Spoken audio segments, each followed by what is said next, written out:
Muito obrigado, Sr. Presidente. Primeira questão. Quanto às velhas receitas orçamentais, as consequências são conhecidas, Sr. Ministro. 2005 a 2008, se quisermos, durante a década, a rota do país é de divergência face à União Europeia, é de perda progressiva no ranking dos países da União Europeia a 27. Essas são as consequências para o país. Segunda questão. Nós, de facto, mesmo que os empregos não sejam necessários, não vemos problema nenhum. Mas, olha, eu vou-lhe dar um exemplo, Sr. Ministro. Ministério da Agricultura, 900 disponíveis. Ministério da Agricultura, análise das candidaturas de Proder. O que é que o Ministério faz? Contrata uma empresa de segurança para avaliar as candidaturas do Proder, estando 900 funcionários na mobilidade. É esta a política de destruição de empregos que os senhores perseguem. Terceiro, o senhor Ministro pode, enfim, fazer de conta que eu não perguntei, mas eu pergunto outra vez. Os senhores na administração pública e nas reformas da administração pública promovem duas alterações que eu vou recuperar. A alteração da bonificação concedida aos trabalhadores de carreiras longas. Segundo, agravamento da penalização de 4,5% para 6% ao ano nas reformas antecipadas. Está na Lei 11/2008 que estas duas questões seriam avaliadas e alteradas a partir de 1 de janeiro de 2015. Como é que o país pode reagir perante um governo que não faz letra morta dos princípios da segurança jurídica? Responda-me a isto, Sr. Ministro, se for capaz. Desafiou-me a demonstrar os cortes no investimento público. Aqui está. Cativação 7,5% para 12,5%. Em 2009, descontada a cativação, o investimento total real disponível era de 4.023.000 dos 4.300 previstos. Em 2010, descontada a cativação, o investimento total real disponível é de 3.921 milhões. Isto é, dos 4.481 nominais previstos. Isto é, menos 102 milhões reais disponíveis. Aqui está, Sr. Ministro. Quer ver mais? Investimento, investigação e desenvolvimento. O senhor há pouco disse que era uma das grandes apostas do Governo. Só o corte na Fundação de Ciência e Tecnologia são 23%.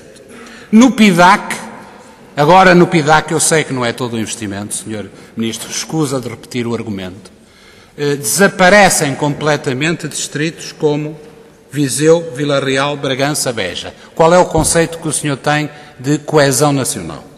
Terceiro, as cativações podem atingir o próprio CREN e podem comprometer a sua execução.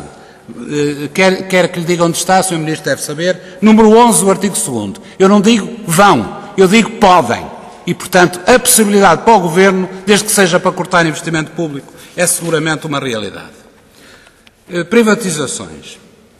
Qual é a lista de privatizações, Sr. Ministro? É a mesma de 2009 ou há alguma alteração? E mantendo-se nesta lista, Ana, diga-me como é que vai reagir o seu Ministro da Justiça. É que durante a campanha eleitoral ele disse que a ANA não seria privatizada. O PS garantia por 3 vezes que a ANA não seria privatizada. E se o fosse, era a parte comercial. Vai, enfim, demitir-se o seu Ministro da Justiça?